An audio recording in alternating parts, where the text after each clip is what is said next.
Evening everyone, welcome back to our channel. আজকে তো east বেঙ্গলের খেলা, আমরা সবাই মিলে রেডি হয়ে বসে পড়েছি খেলা দেখতে। ইস্ট বেঙ্গল আর চেন্নাই এফসির খেলা তো মোটামুটি শুরু হওয়ার সময় তো হয়েই আসলো, এখন আর 5-7 মিনিট বাকি আছে। আর আশা করি তো ইস্ট বেঙ্গল জিতবে। এই যে বসে পড়েছে ও খেলা দেখতে, চলে এসছে, বসে পড়েছে খেলা দেখতে। খুব কাহির, আমি সকাল 7টায় বেরিয়েছি আর এখন বাজে আমি জাস্ট 5টা বাজতে 10-এ ঢুকলাম, স্নান করলাম আর এই বসলাম। ভাতও খাইনি, কারণ বাইরে একটুখানি খেয়েছিলাম আর এখন আর ভাত খাবো না। জয় ইস্ট বেঙ্গল। ইস্ট বেঙ্গল আজকে জিতবে, হ্যাঁ সেটা আমি সবসময়ই বলি, বাট খেলাটা মাঠে হবে 90 মিনিট। তবে আশা রাখি ইস্ট বেঙ্গল আজকে 3 পয়েন্ট পাবে। জয় ইস্ট বেঙ্গল।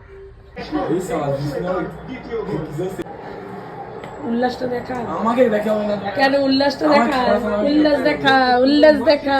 খেলাটা শেষ হতে দাও। সব বল ছিল এবং এক্ষেত্রে সাউথ ক্রেসপো বলটাকে ফলো করে ক্রস করে এবং বিষ্ণু কিন্তু একটা দেখো কোথা থেকে বলটাকে ফলো করে ক্লেটনের প্রথমে একটা ক্লেটন শুরু করে বলটাকে গোল করে। এক্ষেত্রে নামাজ কিন্তু আরেকটু বেটার করা উচিত ছিল।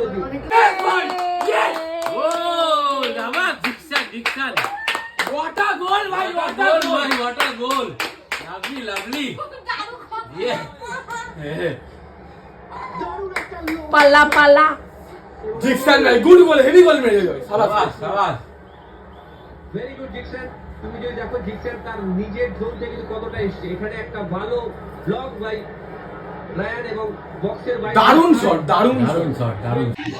2 গোল মেরে দিয়েছে চেন্নাইয়ের ঘরের মানে। জয় ইস্ট বেঙ্গল। এবং আর একটা কথা বলে দিই, সেটা হচ্ছে গিয়ে সাউল ক্রেসপো চোট পেয়ে বেরিয়ে গেল, তারপরে অহেতুক লাইন্সম্যানের সঙ্গে ইচ্ছা করে এসে তর্ক করে হলুদ কার্ড দেখলো। তো কেন, সবাই ভাববে যে কি হলো, ট্যাকটিক্স এটাই।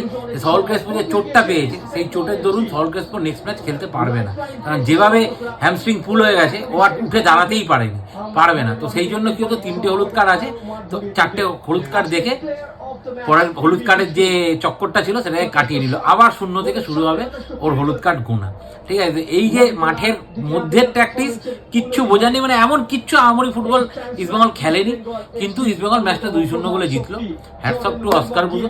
এবং যা যা বলছে, কি বলবো, টিয়া পাখি নিয়ে বসার মতো ব্যাপার, সব মিলিয়ে দিচ্ছে। বলেছিল যে ক্লেটনকে নতুনভাবে দেখতে হবে, সত্যিই ক্লেটনকে নতুনভাবে দেখতে পেলাম। ঠিক আছে, মাত্র সেকেন্ড হাফের 3 মিনিটের মধ্যে নামলো ক্লেটন, এবং ক্লেটনের ঠিক আছে পারফরমেন্স দেখতে পেলাম আমরা। এবং সত্যি কথা, কিছু বলার নেই। জয় ইস্ট বেঙ্গল। সবাই কমেন্ট করবে জয় ইস্ট বেঙ্গল।